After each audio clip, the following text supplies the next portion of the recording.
Tervist sõbrad, kui sa soovid endale koju mingisugust treeningvarustust osta, loomulikult selleks, et kodus treenima hakata, aga ei tea täpselt, mida endale osta, siis see video on sulle. Räägin sulle lähemalt mõnest erinevast treeningvarustuse brändist vastavalt erinevatele eelarvetele, et sa saaksid teha vastavalt enda olukorrale mõistlikud valikud. Ja mina olen personaaltreener Jacob R. Price, ma töötan igapäevaselt igapäevainimestega, kes soovivad elu kõrvalt paremasse vormi saada. Ja paljud minu kliendid treenivad kodus, seega olen ma pidanud väga palju nõu andma selleks, et millist treeningvarustust endale koju osta. Ja loomulikult olen ma ise ka koduselt treeninud vastavalt olukordadele ja reisidel treeninud, kus ei ole jõusaali olemas. Ja enne üldse mingisuguste ostude tegemist soovitan ka tegelikult korra proovida kodus treenimist, tee kas või mingisugune keharaskusega lihtne trenn, et näha üldse, kas see kodune keskkond on selline keskkond, kus sa suudad treenida. Ehk siis, et ei juhtuks sellist asja, et sinu treeningvarustusest saab mingisugune riidanagi, mis iganes, et see kodune keskkond ikkagist sobib sulle. Saad näiteks alla laadida allolevalt lingilt tasuta treeningkava, seal on üks kodune ringtreening keharaskusega. Proovi see näiteks kodus läbi, vaata, kas see keskkond üldse sobib sulle, kas sul on üldse ruumi või lööd jalad, käed igale poole vastu ära ja tegelikult tuleb välja, et ei saagi kodus treenida. Esimene eelarve ongi 0 eurot, ehk siis keharaskusega saab väga hästi treenida ja tegelikult, kui sa elad kuskil linnas või kuskil, kus on siis välijõusaale lähedal, siis ongi väga head võimalused juba väljas ka treenimiseks. Osad jõusaalid on lihtsalt torud, aga osad jõusaalid on ka need Omnigym'i omad näiteks, kus ongi täiesti arvestatavad jõusaalimasinad. Kui see on sinu kodu lähedal, siis sa võib-olla ei peagi endale midagi ostma, saadki väikse jalutuskäigu väljas teha, teed mõned liigutused, mõned harjutused läbi seal ja siis lähed koju tagasi. Ja mul on ka tasuta välijõusaali treeningkava olemas Omnigym välijõusaali jaoks, nii et selle saad sealt sama lingi pealt. Ja oletame, et järgmine eelarve oleks siis paarkümmend eurot ja selle paarikümne euro eest tegelikult saab omale osta korraliku treeningkummide komplekti ehk siis keharaskusega.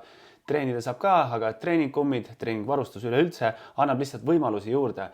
Ja treeningkummid on üks lihtne lahendus, need on üldjuhul suht soodsad, mingi 10-20 euroga saad omale mingi paar treeningkummi ligi tõmmata ja nendega saad tegelikult suht hästi juba kogu keha läbi treenida. Muidugi, kui sa kunagi saad väga tugevaks, siis võib-olla osade harjutustele piisavalt koormuse andmine muutub võib-olla treeningkummidega ebamugavaks, aga siiski sihuke alustaja ja isegi kesktasemel treenija tegelikult saab suht hästi hakkama treeningkummidega.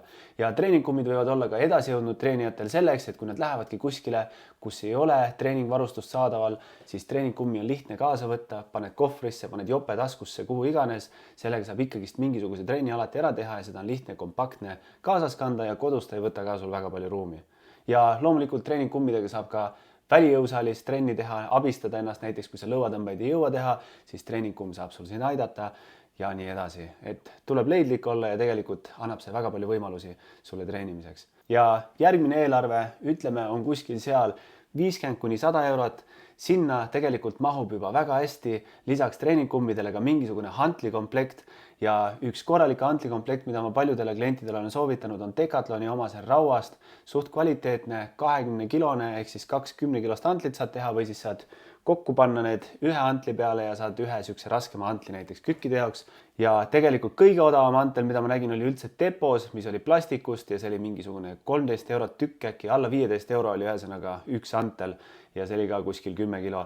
Nii et need hantlid ei ole ka väga kallid. Praegu oligi Decathlonis alles hiljuti oli soodushind üldse 52 eurot sellel komplektil, see on müsteerium, väga odav on see, sest see on siukse kohvri sees, saad selle diivani alla ilusti panna, kuhu iganes maale kaasa võtta ja see annab sulle väga palju võimalusi treenimiseks nende kahe hantliga.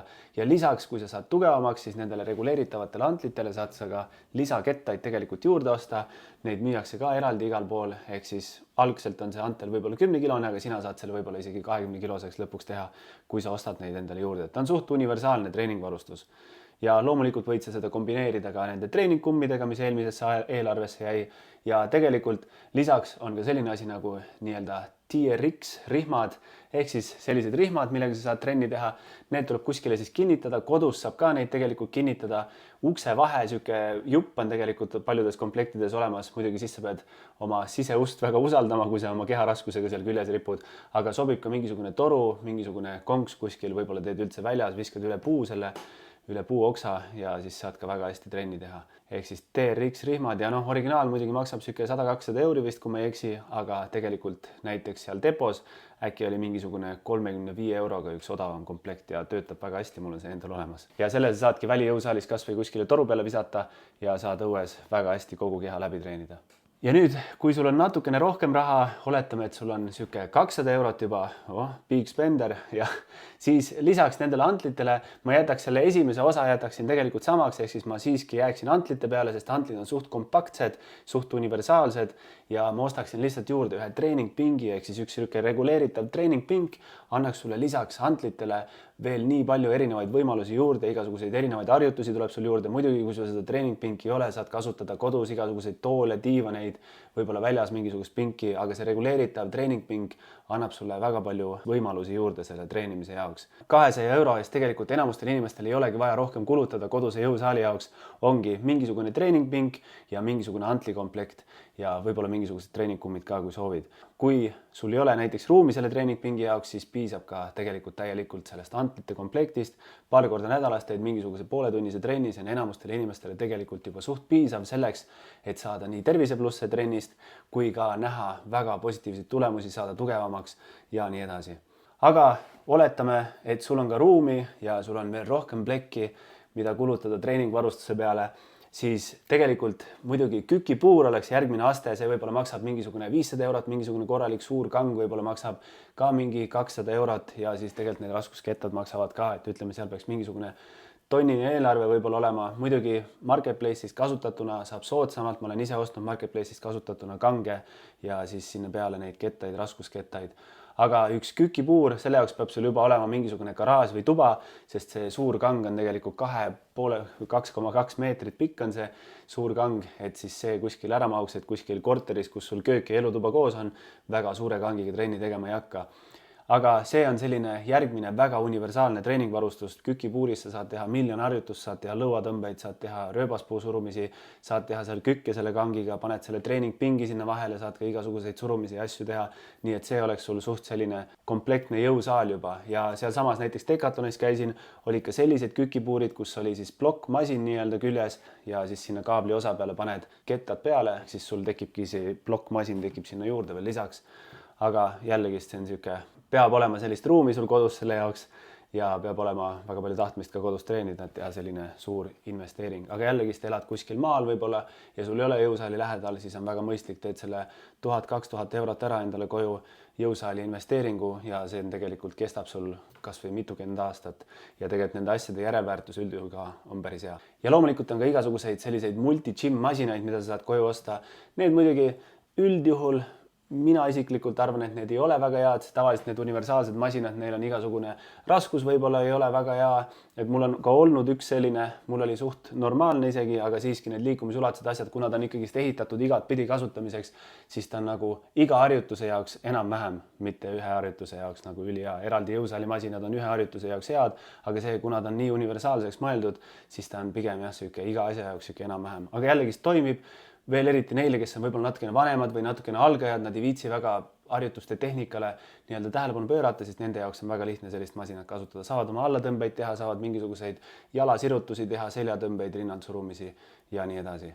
Ja enamus juttu praegult on olnud just jõutreeningu varustusest, sellepärast kardio on lihtsamini kättesaadav kui jõutreening kodus või siis õues, kus iganes. Aga koju kardiomasinate ostmine ei ole ka patt, need on ka väga head väga paljudele inimestele, näiteks veel eriti neile, kes ei viitsi kuskile välja minna, kardiot tegema, jooksma, rattaga sõitma, tahavad lihtsalt kodus kiirelt oma trenni ära teha, siis kardiomasinad on väga hea lahendus. Näiteks ostad omale koju mingisuguse jooksulindi või ratta ja hommikul ärkad üles, enne hommikusööki võib-olla teed pool tundi ratast, pool tundi jooksu ja siis sööd oma hommikusöögi ära ja pooletunnine trenn võtab täpselt ainult pool tundi aega, sellepärast et sa ei peagi midagi sättima kuskile minema, vaid sa teed selle seal samas ära. Ja nendel kardiomasinatel pluss on veel see, et kui sul ongi väga kiire kogu aeg, sul on vaja midagi teha või lihtsalt trenn on sinu jaoks igav, siis nende masinate peal olles sa saad mingisuguseid teisi asju teha, saad multitaskida, näiteks ma ei tea, telefonis mingisuguseid saateid vaadata, telekat vaadata, saata mingeid sõnumeid, mida iganes saad nii-öelda multitaskides selle natukene huvitavamaks võib-olla teha. Aga üks asi, millega tasub siis arvestada neid kardiomasinaid ostes, on see, et need teevad ka natukene häält, sõltuvalt masinast muidugi. Ilmselt ratas on kõige vaiksem masin üldse, sõudemasin, see on nagu saag, see undab täiega ja kui sul on jooksulind, siis seal peal ilmselt trambid, nii et kui sul võib-olla all ka naabrid elavad, siis see võib-olla väga hästi ei toimi. Nii et vali selline masin, mida sul on päriselt ka praktiline kasutada, sest muidu sellest saab lihtsalt järjekordne riidenagi. Ja loodetavasti oli sellest kõigest abi, küsimused võib kommentaari panna, üritan nendele vastata ja kui sa vajad rohkem abi enda treeningutega, siis loomulikult kõik minu teenused on all oleval lingil. Edu ja trennis näeme, sõbrad!